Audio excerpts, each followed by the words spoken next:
ਵਾਹਿਗੁਰੂ ਜੀ ਕਾ ਖਾਲਸਾ ਵਾਹਿਗੁਰੂ ਜੀ ਕੀ ਫਤਿਹ। ਮੈਂ ਤੁਹਾਡੀ ਹੋਸਟ ਨੀਮ ਕੌਰ ਤੇ ਮੈਂ ਟੀਵੀ 84 ਦੇ ਸਾਰੇ ਦਰਸ਼ਕਾਂ ਦਾ ਹਾਰਦਿਕ ਸਵਾਗਤ ਕਰਦੀ ਹਾਂ ਪ੍ਰੋਗਰਾਮ ਸੱਚੋ ਸੱਚ ਵਿੱਚ। ਰੋਜ਼ਾਨਾ ਦੀ ਤਰ੍ਹਾਂ ਤੁਹਾਡੇ ਤੇ ਸਾਡੇ ਹਰਮਨ ਪਿਆਰੇ ਡਾਕਟਰ ਅਮਰਜੀਤ ਸਿੰਘ ਮੇਰੇ ਨਾਲ ਬੈਠੇ ਹੋਏ ਨੇ। ਆਓ ਨਾਲ ਮਿਲ ਕੇ ਪ੍ਰੋਗਰਾਮ ਸ਼ੁਰੂ ਕਰਦੇ ਹਾਂ ਜੀ। ਡਾਕਟਰ ਸਾਹਿਬ, ਅੱਜ 21 ਜਨਵਰੀ 2014 8 ਮਾਘ ਨਾਨਕਸ਼ਾਹੀ ਸੰਮਤ 545 ਦਾ ਦਿਨ ਹੈ। ਇਸ ਤੋਂ ਪਹਿਲਾਂ ਕਿ ਮੈਂ ਆਪਣੇ ਦਰਸ਼ਕਾਂ ਵੱਲੋਂ ਆਈਆਂ ਈਮੇਲਸ ਪੜ੍ਹਾਂ, ਤੁਸੀਂ ਸਾਡੇ ਦਰਸ਼ਕਾਂ ਨਾਲ ਕੋਈ ਅੱਜ ਦਾ ਅਹਿਮ ਮੁੱਦਾ ਸਾਂਝਾ ਕਰਨਾ ਚਾਹੁੰਦੇ ਹੋ?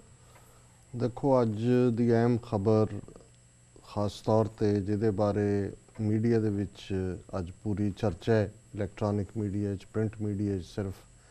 ਸਿੱਖ ਹਲਕਿਆਂ 'ਚ ਹੀ ਨਹੀਂ, ਨੈਸ਼ਨਲ ਮੀਡੀਆ 'ਚ ਵੀ ਜੀ, ਉਹ ਹੈ ਜਿਹੜਾ 154 ਸਫ਼ੇ ਦਾ ਇੱਕ ਫੈਸਲਾ, ਇਹਨੂੰ ਇਤਿਹਾਸਕ ਫੈਸਲਾ ਕਿਹਾ ਜਾ ਸਕਦਾ ਹੈ, ਜੀ, ਭਾਰਤੀ ਸੁਪਰੀਮ ਕੋਰਟ ਵੱਲੋਂ ਆਇਆ ਹੈ। ਇਸ ਦੇ ਵਿੱਚ ਜਿਹੜੇ ਮੁੱਖ ਜੱਜ ਨੇ ਉਹ ਭਾਰਤੀ ਸੁਪਰੀਮ ਕੋਰਟ ਦੇ ਚੀਫ ਜਸਟਿਸ ਮਿਸਟਰ ਸਾਥਾ ਸਿਵਮ ਜੀ, ਤੇ ਉਹਨਾਂ ਦੇ ਨਾਲ ਦੋ ਜੱਜ ਰੰਜਨ ਗੋਗੋਈ ਤੇ ਸ਼ਿਵਾ ਕੀਰਤੀ ਸਿੰਘ। ਇਹ ਫੈਸਲਾ ਬੜਾ ਇਤਿਹਾਸਕ ਹੈ ਇਸ ਜੀ, ਪੱਖ ਤੋਂ ਕਿ 15 ਦੇ ਕਰੀਬ ਉਹ ਮੁਲਜ਼ਮ ਜਿਨ੍ਹਾਂ ਨੂੰ ਮੌਤ ਦੀ ਸਜ਼ਾ ਦਿੱਤੀ ਗਈ ਸੀ ਅਲੱਗ-ਅਲੱਗ ਜ਼ੁਰਮਾਂ ਦੇ ਵਿੱਚ, ਜੀ, ਉਹਨਾਂ 'ਚੋਂ ਕੋਈ ਕਰਨਾਟਕਾ ਨਾਲ ਸੰਬੰਧਿਤ ਹੈ, ਕੋਈ ਵੀਰੱਪਨ ਜਿਹੜਾ ਕਿ ਚੰਦਨ ਦੀ ਲੱਕੜੀ ਦਾ ਇੰਟਰਨੈਸ਼ਨਲ ਕਿਸਮ ਦਾ ਸਮਗਲਰ ਹੈ, ਜੀ। ਜਿਹੜਾ ਤਮਿਲਨਾਡੂ, ਕਰਨਾਟਕਾ, ਹੋਰ ਵੀ ਇੱਕ ਅੱਧੀ ਸਟੇਟ ਆਂਧਰਾ ਉਹਨਾਂ ਦੇ ਵਿੱਚ ਆਪਰੇਟ ਕਰਦਾ ਸੀ, ਉਹਦੀ ਗੈਂਗ ਦੇ ਬੰਦੇ ਸੰਬੰਧਿਤ ਨੇ। ਜੀ, ਫਿਰ ਹਰਿਆਣੇ ਦੇ ਵਿੱਚ ਇੱਕ ਹਸਬੈਂਡ ਵਾਈਫ ਕਪਲ ਜਿਨ੍ਹਾਂ ਨੇ ਆਪਣੇ ਪਰਿਵਾਰ ਦੇ ਹੀ 8-9 ਜੀ ਮਾਰੇ ਸੀ, ਉਹ ਵੀ ਇਸ ਪਟੀਸ਼ਨ ਕਰਤਾ ਸਨ ਇਸ ਸਾਰੇ ਕੇਸ ਦੇ ਵਿੱਚ। ਜੀ, ਸੋ ਉਹਨਾਂ ਨੇ ਪ੍ਰੈਜ਼ੀਡੈਂਟ ਨੂੰ, ਕਿਉਂਕਿ ਜ਼ਾਹਰ ਹੈ ਵੀ ਜਦੋਂ ਲੋਅਰ ਕੋਰਟ ਮੌਤ ਦੀ ਸਜ਼ਾ ਦਿੰਦਾ ਹੈ ਉਸ ਤੋਂ ਬਾਅਦ ਉਸ ਦਾ ਅਪੀਲ ਹਾਈ ਕੋਰਟ 'ਚ ਹੁੰਦੀ ਹੈ, ਹਾਈ ਕੋਰਟ ਜੇ ਉਹਨੂੰ ਕਨਫਰਮ ਕਰਦਾ ਫਿਰ ਸੁਪਰੀਮ ਕੋਰਟ 'ਚ ਹੁੰਦੀ ਹੈ। ਜੀ, ਸੁਪਰੀਮ ਕੋਰਟ ਵਿੱਚ ਵੀ ਜੇ ਮੌਤ ਦੀ ਸਜ਼ਾ ਬਹਾਲ ਰੱਖੀ ਜਾਏ ਤੇ ਫਿਰ ਪ੍ਰੈਜ਼ੀਡੈਂਟ ਨੂੰ ਮਰਸੀ ਪਟੀਸ਼ਨ ਜਾਂ ਜਿਹਨੂੰ ਦਇਆ ਦੀ ਅਪੀਲ ਕਿਹਾ ਜਾਂਦਾ ਹੈ ਉਹ ਕੀਤੀ ਜਾਂਦੀ ਹੈ। ਜੀ, ਬਹੁਤ ਵਾਰ ਉਹ ਜਿਹੜੀ ਮਰਸੀ ਪਟੀਸ਼ਨ ਦੇ ਕੇਸ ਨੇ ਉਹ ਕਈ ਸਾਲ ਪ੍ਰੈਜ਼ੀਡੈਂਟ ਦੇ ਕੋਲ ਪਏ ਰਹਿੰਦੇ ਨੇ, ਜਿਹਨੂੰ ਰਾਸ਼ਟਰਪਤੀ ਕਹਿੰਦੇ ਨੇ ਉੱਥੇ। ਜੀ, ਔਰ ਕਿਉਂਕਿ ਉਮਰ ਕੈਦ ਲਗਭਗ 14 ਸਾਲ ਮੰਨੀ ਜਾਂਦੀ ਹੈ, ਔਰ ਜਦੋਂ ਤੁਸੀਂ 14 ਸਾਲ ਤੁਹਾਡੀ ਉਮਰ ਕੈਦ ਨਾਲੋਂ ਵੀ ਵੱਧ ਕੇ ਤੁਸੀਂ ਇੰਨੇ ਕੁ ਸਾਲ ਬਿਤਾ ਲੈਂਦੇ ਹੋ ਕਿ 20-22 ਸਾਲ ਲੰਘ ਗਏ, ਫਿਰ ਤੁਹਾਨੂੰ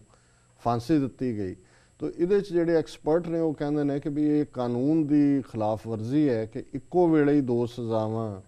ਉਮਰ ਕੈਦ ਵੀ ਤੇ ਫਾਂਸੀ ਵੀ, ਉਹ ਮਿਲ ਜਾਂਦੀਆਂ ਨੇ ਜੇ ਜਿਹੜੀ ਪਟੀਸ਼ਨ ਹੈ ਜਾਂ ਕੇਸ ਹੈ ਉਹ ਪ੍ਰੋਪਰ ਟਾਈਮ ਸਿਰ ਹੈਂਡਲ ਨਹੀਂ ਹੁੰਦਾ। ਜੀ, ਸੋ ਇਸੇ ਨੂੰ ਹੀ ਆਧਾਰ ਬਣਾ ਕੇ ਇਹਨਾਂ 15 ਅਲੱਗ-ਅਲੱਗ ਕ੍ਰਾਈਮਸ ਦੇ ਵਿੱਚ ਜਿਹੜੇ ਮੁਲੱਵਸ ਲੋਕ ਸਨ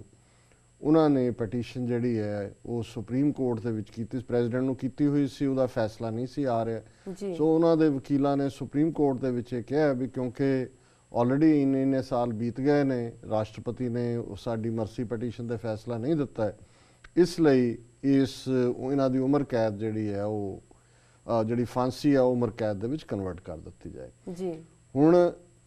ਕਿਉਂਕਿ ਸਾਡੇ ਲਈ ਇਹ ਬੜੀ ਅਹਿਮੀਅਤ ਦੀ ਗੱਲ ਹੈ, ਕਿਉਂਕਿ ਪ੍ਰੋਫੈਸਰ ਦਵਿੰਦਰਪਾਲ ਸਿੰਘ ਭੁੱਲਰ ਦਾ ਕੇਸ ਜਿਹੜਾ ਕਿ ਇੱਕ ਬੜਾ ਸਾਰੀ ਕੌਮ ਦੇ ਲਈ ਪਿਛਲੇ ਲਗਭਗ ਹੁਣ 20 ਸਾਲ ਤੋਂ ਹੀ ਇੱਕ ਕੰਸਰਨ ਵੀ ਸੀ, ਲੌਬੀ ਵੀ ਸੀ, ਕਿਵੇਂ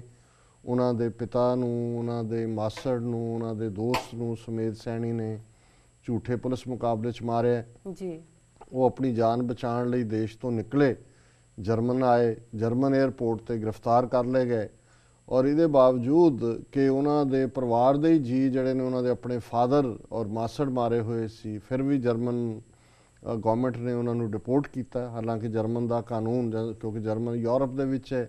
ਸਾਰੇ ਯੂਰਪ ਦੇ ਵਿੱਚ ਫਾਂਸੀ ਦੀ ਸਜ਼ਾ ਨਹੀਂ ਹੈ ਜਾਂ ਸਜ਼ਾਏ ਮੌਤ ਨਹੀਂ ਹੈ, ਇਸ ਲਈ ਉਹ ਇਸ ਐਸੇ ਦੇਸ਼ 'ਚ ਨਹੀਂ ਸੀ ਭੇਜ ਸਕਦੇ ਜਿੱਥੇ ਕਿ ਮੌਤ ਦੀ ਸਜ਼ਾ ਹੋਏ, ਪਰ ਭੇਜਿਆ ਗਿਆ। ਉੱਥੇ ਪ੍ਰੋਫੈਸਰ ਭੁੱਲਰ ਨੂੰ ਟਾਡਾ ਦੇ ਕੇਸ ਦੇ ਵਿੱਚ ਫਸਾਇਆ ਗਿਆ। ਇਹਦੇ ਬਾਵਜੂਦ ਕਿ ਜੇ 133 ਗਵਾਹ ਉਹਨਾਂ ਨੇ ਪੇਸ਼ ਕੀਤੇ ਤੇ ਇਹਦੇ 132 ਉਹਨਾਂ 'ਚੋਂ ਲਗਭਗ ਉਹਨਾਂ ਦੀ ਸ਼ਨਾਖਤ ਨਹੀਂ ਕਰ ਸਕੇ, ਮੁੱਕਰ ਗਏ। ਔਰ ਫਿਰ ਜਿਹੜੇ 3 ਜੱਜਾਂ ਦੇ ਪੈਨਲ ਨੇ ਫੈਸਲਾ ਸੁਣਾਇਆ ਉਹਨਾਂ 'ਚ ਵੀ ਜਿਹੜਾ ਚੀਫ ਜੱਜ ਸੀ ਉਹਨੇ ਉਸ ਫੈਸਲੇ ਦੇ ਨਾਲ ਸਹਿਮਤੀ ਜ਼ਾਹਰ ਕੀਤੀ। ਪਰ ਕਿਉਂਕਿ ਪ੍ਰੋਫੈਸਰ ਭੁੱਲਰ ਦਾ ਕੇਸ ਨਾਰਮਲ ਟ੍ਰਾਇਲ 'ਚੋਂ ਨਹੀਂ ਨਿਕਲਿਆ, ਉਹ ਟਾਡਾ ਕੋਰਟ ਦੇ ਥੱਲੇ ਸੀ, ਟੈਰਰਿਸਟ ਐਂਡ ਡਿਸਰਪਟਿਵ ਐਕਟੀਵਿਟੀਜ਼ ਐਕਟ, ਜਿਹੜਾ ਭਾਵੇਂ ਬਾਅਦ 'ਚ ਉਦੋਂ ਖਤਮ ਹੋ ਚੁੱਕਾ ਸੀ, ਉਦੋਂ ਟਰਾਇਲ ਕੀਤਾ, ਪਰ ਜਦੋਂ ਇਹ ਕੇਸ ਰਜਿਸਟਰ ਕੀਤਾ ਗਿਆ ਉਦੋਂ ਟਾਡਾ ਜੇ ਲਾਗੂ ਸੀ। ਸੋ ਉਹਦੇ ਥੱਲੇ ਉਹਦੀ ਅਪੀਲ ਜਿਹੜੀ ਹੈ ਸਿੱਧੀ ਸੁਪਰੀਮ ਕੋਰਟ ਦੇ ਵਿੱਚ ਹੀ ਹੋ ਸਕਦੀ ਸੀ ਜੀ, ਜਿਹੜਾ ਵਿੱਚ ਵਿਚਾਲਾ ਕੋਈ ਨਹੀਂ ਸੀ। ਸੋ ਸੁਪਰੀਮ ਕੋਰਟ ਨੇ ਆਪਣਾ ਫੈਸਲਾ ਜਿਹੜਾ ਹੈ ਉਹ ਉਹੀ ਰੱਖਿਆ ਜੋ ਟਾਡਾ ਕੋਰਟ ਦਾ ਸੀ। ਫਿਰ ਪ੍ਰੋਫੈਸਰ ਭੁੱਲਰ ਨੇ ਪ੍ਰੈਜ਼ੀਡੈਂਟ ਦੇ ਕੋਲ ਮਰਸੀ ਪਟੀਸ਼ਨ ਕੀਤੀ ਜੀ, ਉੱਥੇ ਕਈ ਸਾਲ ਉਹ ਪਈ ਰਹੀ, ਫੈਸਲਾ ਨਹੀਂ ਆਇਆ। ਪ੍ਰੈਜ਼ੀਡੈਂਟ ਨੇ ਡਿਨਾਈ ਕਰ ਦਿੱਤੀ ਮਰਸੀ ਪਟੀਸ਼ਨ ਕਿ ਜੀ ਇਹ ਨਹੀਂ, ਇਹਨਾਂ ਨੂੰ ਮੌਤ ਦਿੱਤੀ ਜਾਏ। ਜੀ, ਹੁਣ ਇਹਨੂੰ ਆਧਾਰ ਬਣਾ ਕੇ ਪ੍ਰੋਫੈਸਰ ਭੁੱਲਰ ਦੇ ਵਕੀਲਾਂ ਨੇ ਜਿਹੜਾ ਫਿਰ ਸੁਪਰੀਮ ਕੋਰਟ ਦੇ ਵਿੱਚ ਇਹ ਕਿਹਾ ਸੀ ਕਿ ਵੀ ਕਿਉਂਕਿ ਇਹ ਆਲਰੇਡੀ ਇੰਨੇ ਸਾਲ ਲੱਗੇ ਨੇ ਮਰਸੀ ਪਟੀਸ਼ਨ ਤੇ, ਇਸ ਲਈ ਜਿਹੜਾ ਹੈ ਉਹ ਫਾਂਸੀ ਉਮਰ ਕੈਦ 'ਚ ਬਦਲੀ ਜਾਏ, ਆਲਰੇਡੀ ਇੰਨੇ ਸਾਲ ਹੋ ਗਏ ਨੇ। ਜੀ, ਹੁਣ ਉਹ ਫੈਸਲਾ ਜਿਹੜਾ ਹੈ ਉਹ 2012 ਦੇ ਵਿੱਚ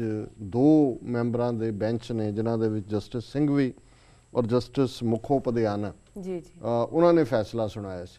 ਸੋ ਉਹਦੇ 'ਚ ਉਹਨਾਂ ਨੇ ਇਹੀ ਜਿਹੜੀ ਪਲੀ ਦੇ ਉੱਤੇ ਜਿਹੜਾ ਇਤਿਹਾਸਕ ਫੈਸਲਾ 154 ਸਫ਼ੇ ਦਾ ਅੱਜ ਦਿੱਤਾ ਹੈ, ਜਿਹਦੇ ਥੱਲੇ 15 ਪਟੀਸ਼ਨਰਸ ਨੂੰ ਰਾਹਤ ਮਿਲੇਗੀ। ਇਸ ਤੋਂ ਪਹਿਲੇ ਭੁੱਲਰ ਦੇ ਕੇਸ ਦੇ ਫੈਸਲੇ 'ਚ ਇਹ 2 ਮੈਂਬਰੀ ਪੈਨਲ ਸਿੰਘਵੀ ਔਰ ਮੁਖੋਪਧਿਆਣਾ ਨੇ ਇਹ ਦਲੀਲਾਂ ਮੰਨਣ ਤੋਂ ਨਾ ਕਰ ਦਿੱਤੀ ਸੀ। ਉਹਨੇ ਕਿਹਾ ਜੀ, ਔਰ ਉਹਨਾਂ ਦੇ ਸ਼ਬਦ ਸੀ ਜਦੋਂ ਇਹ ਕਿਹਾ ਗਿਆ ਕਿ ਜੀ ਇੰਨੀ ਦੇਰ ਕੇਸ ਚੱਲਦਿਆਂ ਹੋ ਗਏ ਨੇ, 18 ਸਾਲ ਬੀਤ ਗਏ, ਮਰਸੀ ਪਟੀਸ਼ਨ ਤੇ ਫੈਸਲਾ ਨਹੀਂ ਆਇਆ, ਜੀ, ਤੇ ਉਹਨੇ ਲਿਖਿਆ ਸੀ terrorist had no right to seek mercy citing delays in the disposal of mercy pleas and other reasons, ਕਿ ਦਹਿਸ਼ਤਗਰਦਾਂ ਨੂੰ ਕੋਈ ਹੱਕ ਨਹੀਂ ਹੈ ਕਿ ਉਹ ਕੀ ਰਹਿਮ ਦੀ ਆਸ ਕਰਨ ਇਸ ਬਹਾਨੇ ਦੇ ਨਾਲ ਕਿ ਜੀ ਉਹਨਾਂ ਦੀ ਜਿਹੜੀ ਹੈ ਮਰਸੀ ਪਟੀਸ਼ਨ ਜਿਹੜੀ ਆ ਉਹਦੀ ਸੁਣਵਾਈ ਟਾਈਮ ਸਿਰ ਨਹੀਂ ਹੋਈ। ਜੀ, ਸੋ ਇਸ ਨੂੰ ਰਿਜੈਕਟ ਕਰ ਦਿੱਤਾ ਗਿਆ ਸੀ। ਫਿਰ ਪ੍ਰੋਫੈਸਰ ਭੁੱਲਰ ਕਿਉਂਕਿ ਮਾਨਸਿਕ ਤੌਰ ਤੇ ਬਿਮਾਰ ਨੇ, ਡੀਪ ਡਿਪਰੈਸ਼ਨ 'ਚ ਨੇ, ਬਲੱਡ ਪ੍ਰੈਸ਼ਰ ਹੈ, ਅਰਥਰਾਈਟਸ ਹੈ, ਮੈਂਟਲ ਡਿਜ਼ੀਜ਼ ਸਕਿਜ਼ੋਫਰੀਨੀਆ ਉਹਨਾਂ ਦਾ ਡਾਇਗਨੋਜ਼ ਹੋਇਆ ਸੀ। ਜੀ, ਲੇਕਿਨ ਇਸ ਨੂੰ ਵੀ ਉਹ ਜਿਹੜਾ ਬੈਂਚ ਸੀ ਦੋਵਾਂ ਜੱਜਾਂ ਦਾ, ਉਹਨਾਂ ਨੇ ਥਰੋ ਆਊਟ ਕਰ ਦਿੱਤਾ ਸੀ। ਸੋ ਜ਼ਾਹਰ ਹੈ ਵੀ ਆਲਰੇਡੀ ਉਹ ਕੇਸ ਉਸ ਸਟੇਜ ਤੇ ਪਹੁੰਚਿਆ ਹੋਇਆ ਸੀ। ਹਾਲਾਂਕਿ ਹੁਣ ਮੈਡੀਕਲ ਗਰਾਊਂਡ ਤੇ ਇੱਕ ਵਾਪਸ ਪਟੀਸ਼ਨ ਚੱਲ ਰਹੀ ਹੈ, ਪਰ ਜੇ ਇਹ ਅੱਜ ਵਾਲੇ ਫੈਸਲੇ ਦੀ ਰਾਹਤ ਨਾ ਆਂਦੀ ਤੇ ਫਿਰ ਇਉਂ ਲੱਗਦਾ ਸੀ ਕਿ ਪ੍ਰੋਫੈਸਰ ਭੁੱਲਰ ਨੂੰ ਇਹ ਫਾਂਸੀ ਦੇਣਗੇ। ਇਹ ਪੋਲੀਟੀਕਲ ਡਿਸੀਜਨ ਹੈ, ਉਹ ਵੇਟ ਕਰ ਰਹੇ ਨੇ, ਕਿਉਂਕਿ ਸਿੱਖਾਂ ਦੇ ਵਿੱਚ ਵੀ ਜਿਸ ਤਰੀਕੇ ਨਾਲ ਭਾਈ ਬਲਵੰਤ ਸਿੰਘ ਰਾਜੋਆਣਾ ਦੇ ਮੁੱਦੇ ਤੇ ਜਿਹੜਾ ਇੱਕ ਪੂਰਾ ਕੈਂਪੇਨ ਚੱਲਿਆ, ਸਿੱਖ ਖਲੋ ਗਏ, ਔਰ ਉਸ ਦਾ ਹੀ ਅਸੀਂ ਸਮਝਦੇ ਹਾਂ ਵੀ ਪ੍ਰੋਫੈਸਰ ਭੁੱਲਰ ਦੇ ਮੁੱਦੇ ਤੇ ਵੀ ਬਹੁਤ ਸਾਰੇ ਐਫਰਟ ਇੰਟਰਨੈਸ਼ਨਲੀ ਹੋਏ, ਜਿਨ੍ਹਾਂ ਦੇ ਵਿੱਚ ਪੈਟੀਸ਼ਨ ਕੈਂਪੇਨ ਨੇ, ਪ੍ਰੋਟੈਸਟ ਹੈ, ਕਾਨੂੰਨੀ ਲੜਾਈ ਆਪਣੀ ਥਾਂ ਤੇ ਹੈ, ਔਰ ਧਾਰਮਿਕ ਅਦਾਰੇ ਵੀ ਥਾਂ ਥਾਂ ਤੇ ਇਸ ਦੇ ਵਿੱਚ ਇਨਵੋਲਵ ਹੋਏ, ਰਾਜਸੀ ਸਿੱਖ ਜਥੇਬੰਦੀਆਂ ਵੀ ਹੋਈਆਂ। ਜੀ, ਹੁਣ ਇਹ ਜਿਹੜਾ ਫੈਸਲਾ ਅੱਜ ਆਇਆ ਹੈ, ਜਿਹਨੂੰ ਕਿ ਈਵਨ ਮਨੁੱਖੀ ਅਧਿਕਾਰਾਂ ਦੀਆਂ ਲੰਬਰਦਾਰ ਜਥੇਬੰਦੀਆਂ ਨੇ ਵੀ ਜਿਹੜਾ ਇਸ ਦੀ ਸਰਾਹਨਾ ਕੀਤੀ ਹੈ, ਉਹਦੇ 'ਚ ਇਹੀ 2 ਨੁਕਤੇ ਮੁੱਖ ਤੌਰ ਦੇ ਉੱਤੇ ਜੱਜਾਂ ਨੇ ਲਏ। ਜੀ, ਇੱਕ ਤਾਂ ਉਹਨਾਂ ਨੇ ਕਿਹਾ ਕਿ ਵੀ ਜਦੋਂ ਕੋਈ ਟਰਾਇਲ ਚੱਲਦਾ ਹੈ, ਕੇਸ ਚੱਲਦਾ ਹੈ, ਇੱਕ ਤਾਂ ਇੰਡੀਅਨ ਪੀਨਲ ਕੋਡ ਹੈ, ਕਾਨੂੰਨ ਹੈ ਭਾਰਤੀ ਅਪਰਾਧ ਦੀ ਭਾਰਤੀ ਅਪਰਾਧ ਦੰਡਾਵਲੀ ਦੀ ਸੈਕਸ਼ਨ ਜਾਂ ਉਹ ਸੈਕਸ਼ਨ ਧਾਰਾ ਇਹ ਜਾਂ ਉਹ। ਜੀ, ਉਹਨੇ ਕਿਹਾ ਵੀ ਜਦੋਂ ਤੱਕ ਕੇਸ ਚੱਲਦਾ ਹੈ ਉਹ ਇੰਡੀਅਨ ਪੀਨਲ ਕੋਡ ਦੇ ਥੱਲੇ ਚੱਲੇ, ਜੀ, ਜਾਂ ਉਹ ਕਿਸੇ ਹੋਰ ਐਕਟ ਦੇ ਥੱਲੇ ਜਿਵੇਂ ਟਾਡਾ ਐਕਟ ਸੀ ਜਾਂ ਅੱਜ ਪੋਟਾ ਸੀ ਉਹ ਚੱਲੇ। ਜਦੋਂ ਇੱਕ ਵਾਰੀ ਸਜ਼ਾ ਸੁਣਾ ਦਿੱਤੀ ਗਈ, ਮੌਤ ਦੀ ਸਜ਼ਾ ਆ ਗਈ, ਉਹ ਮੌਤ ਦੀ ਸਜ਼ਾ ਇੱਕ ਖਾਨੇ 'ਚੋਂ ਆਈ ਹੈ ਕਿ ਦੂਜੇ ਖਾਨੇ 'ਚੋਂ ਆਈ ਹੈ,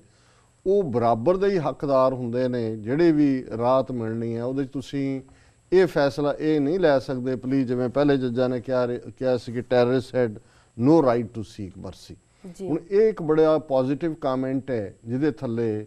ਉਹਨਾਂ ਨੂੰ ਰਾਹਤ ਮਿਲਦੀ ਹੈ, ਪ੍ਰੋਫੈਸਰ ਭੁੱਲਰ ਨੂੰ। ਜੀ, ਦੂਸਰਾ ਜਿਹੜਾ ਨੁਕਤਾ ਉਹਨਾਂ ਨੇ ਮੈਡੀਕਲ ਗਰਾਊਂਡ ਦੇ ਉੱਤੇ ਲਿਆ, ਉਹਨਾਂ ਨੇ ਕਿਹਾ ਕਿ ਜੀ ਕਿਸੇ ਵੀ ਹਾਲਤ ਦੇ ਵਿੱਚ ਜਿਹੜਾ ਮੈਂਟਲੀ ਸਿੱਕ ਹੈ ਬੰਦਾ, ਉਸ ਨੂੰ ਫਾਂਸੀ ਨਹੀਂ ਦਿੱਤੀ ਜਾ ਸਕਦੀ। ਸੋ ਜ਼ਾਹਰ ਹੈ ਕਿ ਕਿਉਂਕਿ ਇਹਨਾਂ 15 ਪਟੀਸ਼ਨ ਕਰਤਾਵਾਂ ਦੇ ਵਿੱਚ 2-3 ਕੇਸ ਇਸ ਕਿਸਮ ਦੇ ਵੀ ਸੀ ਜਿਨ੍ਹਾਂ ਨੂੰ ਡਾਕਟਰਾਂ ਨੇ ਮੈਡੀਕਲੀ ਅਨਫਿਟ ਕਿਹਾ ਸੀ ਮੈਂਟਲ ਗਰਾਊਂਡ ਦੇ ਉੱਤੇ। ਜੀ, ਜੀ, ਸੋ ਹੁਣ ਇਹ 2 ਨੁਕਤੇ ਨੇ ਜਿਨ੍ਹਾਂ ਨੇ ਐਟਲੀਸਟ ਇੱਕ ਆਸ ਵੱਝ ਗਈ ਹੈ, ਔਰ ਇਹੀ ਕਾਰਨ ਹੈ ਕਿ ਸਿੱਖਾਂ ਦੇ ਵਿੱਚ ਇੱਕ ਖੁਸ਼ੀ ਦਾ ਇਜ਼ਹਾਰ ਕੀਤਾ ਜਾ ਰਿਹਾ ਕਿ ਪ੍ਰੋਫੈਸਰ ਭੁੱਲਰ ਨੂੰ ਰਾਹਤ ਮਿਲੇਗੀ। ਇਸ ਤੋਂ ਇਲਾਵਾ ਵੀ ਜਿਹੜੇ ਕੁਝ ਡਾਇਰੈਕਸ਼ਨਸ ਇਸ ਫੈਸਲੇ 'ਚ ਇਹਨਾਂ ਜੱਜਾਂ ਨੇ ਦਿੱਤੀਆਂ ਨੇ, ਉਹ ਬੜੀਆਂ ਮਨੁੱਖੀ ਕਦਰਾਂ ਕੀਮਤਾਂ ਵਾਲੀਆਂ। ਇੱਕ ਤਾਂ ਉਹਦੇ 'ਚ ਇਹ ਹੈ ਵੀ ਲਗਭਗ 2 ਹਫ਼ਤੇ ਤੋਂ ਜ਼ਿਆਦਾ ਸਮਾਂ ਪਹਿਲਾਂ ਜਦੋਂ ਇੱਕ ਵਾਰੀ ਪਟੀਸ਼ਨ ਉਹਨਾਂ ਦੀ ਰੱਦ ਵੀ ਹੋ ਜਾਂਦੀ ਹੈ ਮਰਸੀ ਦੀ ਤੇ ਫਾਂਸੀ ਦੇਣ ਦਾ ਹੀ ਫੈਸਲਾ ਹੁੰਦਾ ਹੈ, ਤੇ ਵਿੱਚ ਘੱਟੋ ਘੱਟ 2 ਹਫ਼ਤੇ ਤੋਂ ਜ਼ਿਆਦਾ ਦਾ ਸਮਾਂ ਹੋਣਾ ਚਾਹੀਦਾ ਹੈ ਤਾਂ ਕਿ ਪਟੀਸ਼ਨਰ ਉਹਨੂੰ ਦੱਸਿਆ ਜਾਏ ਕਿ ਵੀ ਇੰਨੀ ਤਰੀਕ ਨੂੰ ਫਾਂਸੀ ਦੇਣੀ ਹੈ ਜੀ। ਇਸ ਦੌਰਾਨ ਉਹਨਾਂ ਦੇ ਪਰਿਵਾਰਕ ਮੈਂਬਰਾਂ ਨੂੰ ਮਿਲਾਉਣ ਦਾ ਪ੍ਰਬੰਧ ਕੀਤਾ ਜਾਣਾ ਚਾਹੀਦਾ, ਉਹਨਾਂ ਦੀ ਮਨਮਰਜ਼ੀ ਦਾ ਖਾਣਾ ਜਾਂ ਜਿਸ ਕਿਸਮ ਦਾ ਵੀ ਉਹ ਚਾਹੁੰਦੇ ਨੇ ਉਹ ਸਹੂਲਤਾਂ ਉਹਨਾਂ ਨੂੰ ਪ੍ਰੋਵਾਈਡ ਕੀਤੀਆਂ ਜਾਣੀਆਂ ਚਾਹੀਦੀਆਂ ਨੇ ਜੀ ਜੀ। ਔਰ ਪ੍ਰੋਪਰ ਇੱਕ ਤਰੀਕੇ ਦੇ ਨਾਲ। ਔਰ ਇਹ ਗੱਲ ਬੜੀ ਅਹਿਮੀਅਤ ਰੱਖਦੇ, ਅਸੀਂ ਪਿਛਲੇ ਦਿਨਾਂ 'ਚ ਦੇਖਿਆ ਕਿ 2 ਜਿਨ੍ਹਾਂ ਨੂੰ ਫਾਂਸੀ ਦਿੱਤੀ ਗਈ, ਅਫਜ਼ਲ ਗੁਰੂ ਕਸ਼ਮੀਰ ਦਾ ਪੜ੍ਹਿਆ ਲਿਖਿਆ ਡਾਕਟਰ ਜਿਹਦੀ ਵਾਈਫ ਹੈ, ਬੱਚਾ ਹੈ, ਔਰ ਉਹਨਾਂ ਦੇ ਪਰਿਵਾਰ ਨੂੰ ਉਦੋਂ ਹੀ ਪਤਾ ਲੱਗਾ ਜਦੋਂ ਰਾਤ ਦੇ ਹਨੇਰੇ 'ਚ ਫਾਂਸੀ ਦੇ ਕੇ 2 ਦਿਨ ਬਾਅਦ ਉਹਨਾਂ ਨੂੰ ਦੱਸਿਆ ਕਿ ਜੀ ਅਸੀਂ ਫਾਂਸੀ ਦੇ ਦਿੱਤੀ ਹੈ ਜੀ। ਇਸੇ ਤਰ੍ਹਾਂ ਹੀ ਪੂਨੇ ਦੀ ਜੇਲ੍ਹ 'ਚ ਅਫਜ਼ਲ ਗੁਰੂ ਨੂੰ ਫਾਂਸੀ ਦਿੱਤੀ ਗਈ। ਸੋ ਹੁਣ ਘੱਟੋ ਘੱਟ ਇੱਕ ਨੋਰਮ ਸੈੱਟ ਉਹਨਾਂ ਨੇ ਕਰ ਦਿੱਤਾ ਹੈ ਕਿ ਵੀ ਜਦੋਂ ਫਾਂਸੀ ਦੇਣੀ ਵੀ ਹੈ ਘੱਟੋ ਘੱਟ 2 ਹਫ਼ਤੇ ਪਹਿਲਾਂ ਜਿਹੜਾ ਇਸ ਦੀ ਸੂਚਨਾ ਦਿੱਤੀ ਜਾਏਗੀ ਜੀ। ਇੱਕ ਚੀਜ਼ ਇਹਦੇ ਨਾਲ ਹੋਰ, ਹੁਣ ਜਦੋਂ ਕਾਨੂੰਨਨ ਕਿਸੇ ਨੂੰ ਫਾਂਸੀ ਦੀ ਸਜ਼ਾ ਦੇ ਦਿੱਤੀ ਜਾਂਦੀ ਹੈ ਤਾਂ ਉਹਨੂੰ ਜਿਹੜਾ ਇੱਕ ਜਿਹਨੂੰ ਸੋਲੀਟਰੀ ਕਨਫਾਈਨਮੈਂਟ ਕਹਿੰਦੇ ਨੇ ਕਿ ਇਕਾਂਤਵਾਸ 'ਚ ਬੰਦ, ਉਹਨੂੰ ਛੋਟੀ ਜਿਹੀ ਇੱਕ ਕੋਠੜੀ ਦੇ ਵਿੱਚ ਬਾਕੀ ਕੈਦੀਆਂ ਨਾਲੋਂ ਵੱਖਰਾ ਕਰ ਦਿੱਤਾ ਜਾਂਦਾ ਹੈ ਤੇ ਉਹਨੂੰ ਸੋਲੀਟਰੀ ਕਨਫਾਈਨਮੈਂਟ ਦੇ ਵਿੱਚ ਉਹ ਇਕਾਂਤ ਦੇ ਵਿੱਚ ਉਹਨੂੰ ਬੰਦ ਕਰ ਦਿੱਤਾ ਜਾਂਦਾ, ਕਿਸੇ ਨਾਲ ਮਿਲ ਨਹੀਂ ਦਿੱਤਾ ਜਾਂਦਾ ਜੀ। ਇਸ ਫੈਸਲੇ 'ਚ ਨਾ ਜੱਜਾਂ ਨੇ ਇਹ ਵੀ ਕਿਹਾ ਵੀ ਇਹ ਬਿਲਕੁਲ ਅਨਕਨਸਟੀਟਿਊਸ਼ਨਲ ਹੈ, ਗੈਰ ਸੰਵਿਧਾਨਕ ਹੈ ਔਰ ਇਵੇਂ ਬਿਲਕੁਲ ਨਹੀਂ ਹੋਣਾ ਚਾਹੀਦਾ। ਉਹਨਾਂ ਦਾ ਜਦੋਂ ਤੱਕ ਉਹਨਾਂ ਨੂੰ ਫਾਂਸੀ ਦਿੱਤੀ ਜਾਣੀ ਹੈ ਉਹਨਾਂ ਦਾ ਜਿਹੜਾ ਰਹਿਣ ਸਹਿਣ ਹੈ ਜਿਸ ਤਰੀਕੇ ਨਾਲ ਪਹਿਲਾਂ ਉਵੇਂ ਹੀ ਹੋਣਾ ਚਾਹੀਦਾ। ਸੋ ਅਸੀਂ ਇਹ ਸਮਝਦੇ ਹਾਂ ਵੀ ਇਹ ਨੁਕਤੇ ਬੜੇ ਦਿਲਚਸਪੀ ਵਾਲੇ ਨੇ ਔਰ ਇਸ ਲਈ ਸਾਨੂੰ ਇਸ ਗੱਲ ਦੀ ਖੁਸ਼ੀ ਹੈ ਕਿ ਐਟਲੀਸਟ ਇੱਕ ਮਨੁੱਖੀ ਇਹਦਾ ਮਤਲਬ ਇਹ ਨਹੀਂ ਹੈ ਕਿ ਫਾਂਸੀ ਦੀ ਸਜ਼ਾ ਉੱਥੇ ਖਤਮ ਹੋਣ ਲੱਗੀ ਹੈ ਇੰਡੀਆ 'ਚ, ਜਿਵੇਂ ਕੁਝ ਮੀਡੀਆ ਨੇ ਕਿਹਾ ਜਾਂ ਕੁਝ ਸਿੱਖਾਂ ਨੇ ਖਬਰਾਂ ਹੀ ਇਹ ਦਿੱਤੀਆਂ ਜਿਵੇਂ ਭੁੱਲਰ ਨੇ ਕੱਲ੍ਹ ਆ ਜਾਣਾ ਬਾਹਰ। ਇਹ ਗੱਲ ਠੀਕ ਨਹੀਂ ਹੈ, ਪਰ ਇਹਦਾ ਆਧਾਰ ਬਣਾ ਕੇ ਜਿਹੜੀ ਹੈ ਉਹਨਾਂ ਦੇ ਕੇਸ ਦੇ ਵਿੱਚ ਫਾਇਦਾ ਹੋਏਗਾ। ਔਰ ਇਸ ਸੰਬੰਧੀ ਹੀ ਅੱਜ ਮੇਰੀ ਗੱਲਬਾਤ ਪ੍ਰੋਫੈਸਰ ਭੁੱਲਰ ਦੀ ਸਿੰਘਣੀ ਬੀਬੀ ਨਵਨੀਤ ਕੌਰ ਭੁੱਲਰ ਦੇ ਨਾਲ ਵੀ ਹੋਈ, ਜਿਹੜੇ ਸਰੀ ਕੈਨੇਡਾ 'ਚ ਨੇ, ਅੱਜ ਉਹ TV 84 ਨਿਊਜ਼ ਤੇ ਵੀ ਆਉਣਗੇ। ਔਰ ਇਸ ਬੀਬੀ ਨੇ ਵੀ ਰਿਮਾਰਕੇਬਲੀ ਪਿਛਲੇ ਲਗਭਗ 20 ਸਾਲ ਤੋਂ 1993-94 ਤੋਂ ਹੀ ਸੈਪਰੇਟ ਨੇ, ਵਿਆਹ ਤੋਂ ਕੁਝ ਮਹੀਨੇ ਬਾਅਦ ਹੀ ਇਹ ਸਾਰਾ ਪੁਲਿਸ ਦਾ ਜ਼ਬਰ ਸ਼ੁਰੂ ਹੋ ਗਿਆ ਔਰ ਉਹਨਾਂ ਨੇ ਜਿਸ ਸਿਦਕ, ਸਬਰ, ਠਰਮੇ ਔਰ ਹਿੰਮਤ ਨਾਲ ਜਿਹੜਾ ਕਿ ਸਿੰਘਣੀਆਂ ਦਾ ਕਿਰਦਾਰ ਹੈ ਉਹਨਾਂ ਨੇ ਇਸ ਕੇਸ ਨੂੰ ਲੜਿਆ, ਆਪਣਾ ਬਹਾਦਰ ਫੇਸ ਕੌਮ ਦੇ ਸਾਹਮਣੇ ਦਿੱਤਾ ਹੈ ਔਰ ਅੱਜ ਵੀ ਉਹ ਸ਼ੁਕਰਾਨੇ ਜਦੋਂ ਮੈਂ ਉਹਨਾਂ ਨੂੰ ਮੁਬਾਰਕ ਦਿੱਤੀ ਔਰ ਉਹਨਾਂ ਦੀ ਇਸ ਸਿਦਕ ਦੀ ਸਰਾਹਨਾ ਕੀਤੀ ਤਾਂ ਉਹਨਾਂ ਨੇ ਕਿਹਾ ਜੀ ਨਹੀਂ ਇਹ ਮੇਰਾ ਨਹੀਂ ਹੈ, ਇਹ ਤਾਂ ਸਿੱਖ ਸੰਗਤਾਂ ਨੇ ਜਿਹੜੀਆਂ ਅਰਦਾਸਾਂ ਕੀਤੀਆਂ ਨੇ, ਥਾਂ ਥਾਂ ਪਾਠ ਕੀਤੇ ਨੇ, ਥਾਂ ਥਾਂ ਜਿਵੇਂ ਸਿੱਖ ਖਲੋਤੇ ਨੇ, ਇਹ ਉਹਦੀ ਬਦੌਲਤ ਹੈ। ਸੋ ਅਸੀਂ ਸਮਝਦੇ ਹਾਂ ਵੀ ਇਹੀ ਟਰੂ ਕਰੈਕਟਰ ਹੈ ਔਰ ਇਹੀ ਸਾਡੀ ਸਿੱਖੀ ਦੀ ਸਟਰੈਂਥ ਹੈ। ਇਸ ਦੇ ਉਲਟ ਜਿਸ ਤਰੀਕੇ ਨਾਲ ਬਾਦਲ ਦਲੀਆਂ ਨੇ, ਉਹ ਸੁਖਬੀਰ ਬਾਦਲ ਹੋਏ, ਜਥੇਦਾਰ ਅਕਾਲ ਤਖਤ, ਸੰਤ ਸਮਾਜ, ਦਿੱਲੀ ਕਮੇਟੀ, ਖਾਮਖਾ ਆਪਣੀ ਝੋਲੀ 'ਚ ਕ੍ਰੈਡਿਟ ਪਾਉਣ ਦਾ ਯਤਨ ਕੀਤਾ ਹੈ, ਇਹ ਘਟੀਆਪਨ ਦੀ ਸਿਖਰ ਹੈ। ਹੁਣ ਹਕੀਕਤ ਇਹ ਹੈ ਕਿ ਪ੍ਰੋਫੈਸਰ ਭੁੱਲਰ ਨੇ ਤਿਹਾੜ ਜੇਲ੍ਹ 'ਚੋਂ ਇਹ ਅਪੀਲ ਭੇਜੀ ਸੀ, ਤਿਹਾੜ ਜੇਲ੍ਹ ਨੇ ਪੰਜਾਬ ਸਰਕਾਰ ਨੂੰ ਕੁਝ ਸਾਲ ਪਹਿਲਾਂ ਕਿ ਫਾਂਸੀ ਤਾਂ ਮੈਨੂੰ ਦੇ ਦਿੱਤੀ ਹੈ ਤੇ ਮੈਂ ਚਾਹੁੰਦਾ ਹਾਂ ਵੀ ਫਾਂਸੀ ਚੜ੍ਹਨ ਤੋਂ ਪਹਿਲਾਂ ਮੈਂ ਕੁਝ ਸਮਾਂ ਆਪਣੇ ਗੁਰੂ ਕੀ ਨਗਰੀ ਅੰਮ੍ਰਿਤਸਰ ਦੀ ਜੇਲ੍ਹ 'ਚ ਗੁਜ਼ਾਰਾਂ ਤਾਂ ਕਿ ਘੱਟੋ ਘੱਟ ਮੈਂ ਉਸ ਧਰਤੀ ਨਾਲ ਜੁੜਿਆ ਹੋਵਾਂ। ਔਰ ਜਦੋਂ ਤਿਹਾੜ ਵਾਲਿਆਂ ਨੇ, ਦਿੱਲੀ ਐਡਮਿਨਿਸਟ੍ਰੇਸ਼ਨ ਨੇ ਇਹ ਅਪੀਲ ਪੰਜਾਬ ਸਰਕਾਰ ਨੂੰ ਭੇਜੀ ਤੇ ਪੰਜਾਬ ਸਰਕਾਰ ਨੇ ਜਵਾਬ ਦਿੱਤਾ ਕਿ ਜੀ ਇਹ ਭੁੱਲਰ ਤਾਂ ਬੜਾ ਖਤਰਨਾਕ ਅੱਤਵਾਦੀ ਹੈ, ਇਹ ਜੇ ਅੰਮ੍ਰਿਤਸਰ ਆਏਗਾ ਤਾਂ ਪੰਜਾਬ ਦਾ ਅਮਨ ਕਾਨੂੰਨ ਭੰਗ ਹੋਏਗਾ, ਇਸ ਲਈ ਇਹਨੂੰ ਅਸੀਂ ਆਗਿਆ ਨਹੀਂ ਦੇ ਸਕਦੇ। ਇਸੇ ਤਰ੍ਹਾਂ ਸੁਮੇਧ ਸੈਣੀ ਜਿਹਨੇ ਉਹਨਾਂ ਦੇ ਪਿਤਾ, ਮਾਸੜ ਔਰ ਉਹਨਾਂ ਦੇ ਦੋਸਤ ਨੂੰ ਮਾਰਿਆ ਸੀ, ਜਦੋਂ ਉਹਦਾ ਕੇਸ ਸੁਪਰੀਮ ਕੋਰਟ ਦੇ ਵਿੱਚ ਲੱਗਾ ਤੇ ਪੰਜਾਬ ਗਵਰਨਮੈਂਟ ਨੇ ਐਫੀਡੇਵਿਟ ਦਿੱਤਾ, ਇਹ ਬਾਦਲ ਸਰਕਾਰ ਹੈ ਜਿਹੜੇ ਅੱਜ ਕ੍ਰੈਡਿਟ ਲੈਣ ਦੇ ਲਈ ਜਿਹੜੇ ਨੇ ਉਹ ਕੱਛਾਂ ਵਜਾ ਰਹੇ ਨੇ, ਇਹਨਾਂ ਨੇ ਐਫੀਡੇਵਿਟ ਦਿੱਤਾ ਕਿ ਜੀ ਭੁੱਲਰ ਤਾਂ ਬੜਾ ਖਤਰਨਾਕ ਦਹਿਸ਼ਤਗਰਦ ਹੈ ਜਿਹੜਾ ਦੇਸ਼ ਨੂੰ ਤੋੜਨਾ ਚਾਹੁੰਦਾ ਸੀ ਤੇ ਸੁਮੇਧ ਸੈਣੀ ਬੜਾ ਇਮਾਨਦਾਰ ਇੱਕ ਅਫਸਰ ਹੈ ਜਿਹਨੇ ਅੱਤਵਾਦ ਦਾ ਮੁਕਾਬਲਾ ਆਪਣੀ ਜਾਨ ਨੂੰ ਖਤਰੇ 'ਚ ਪਾ ਕੇ ਕੀਤਾ। ਸੋ ਹੁਣ ਇਸ ਬਾਰੇ ਤਾਂ ਉਹ ਗਾਲਿਬ ਦਾ ਇੱਕ ਸ਼ੇਅਰ ਹੈ ਕਿ ਕਿਸ ਮੂੰਹ ਸੇ ਜਾਓਗੇ ਕਾਬਾ ਗਾਲਿਬ ਕਿ ਸ਼ਰਮ ਤੁਮਕੋ ਮਗਰ ਆਤੀ ਨਹੀਂ, ਵੀ ਤੁਹਾਨੂੰ ਕੋਈ ਸ਼ਰਮ ਨਹੀਂ ਹੈ ਕਿ ਵੀ ਤੁਸੀਂ ਤੁਹਾਡੀਆਂ ਕਰਤੂਤਾਂ ਕੀ ਨੇ ਤੇ ਤੁਸੀਂ ਕਲੇਮ ਕੀ ਕਰਦੇ ਹੋ। ਜੀ ਡਾਕਟਰ ਸਾਹਿਬ ਤੁਹਾਡਾ ਬਹੁਤ ਬਹੁਤ ਸ਼ੁਕਰੀਆ, ਤੁਸੀਂ ਅੱਜ ਦੇ ਮੁੱਦੇ ਤੇ ਸਾਡੇ ਦਰਸ਼ਕਾਂ ਨਾਲ ਆਪਣੇ ਵਿਚਾਰ ਸਾਂਝੇ ਕੀਤੇ ਤੇ ਇਸ ਨਾਲ ਲੈਂਦੇ ਆ ਬ੍ਰੇਕ। ਵਿਊਅਰਸ ਸਾਡੇ ਨਾਲ ਇਸ ਤਰ੍ਹਾਂ ਜੁੜੇ ਰਹੋ, ਮਿਲਦੇ ਆ ਛੋਟੇ ਬ੍ਰੇਕ ਤੋਂ ਬਾਅਦ।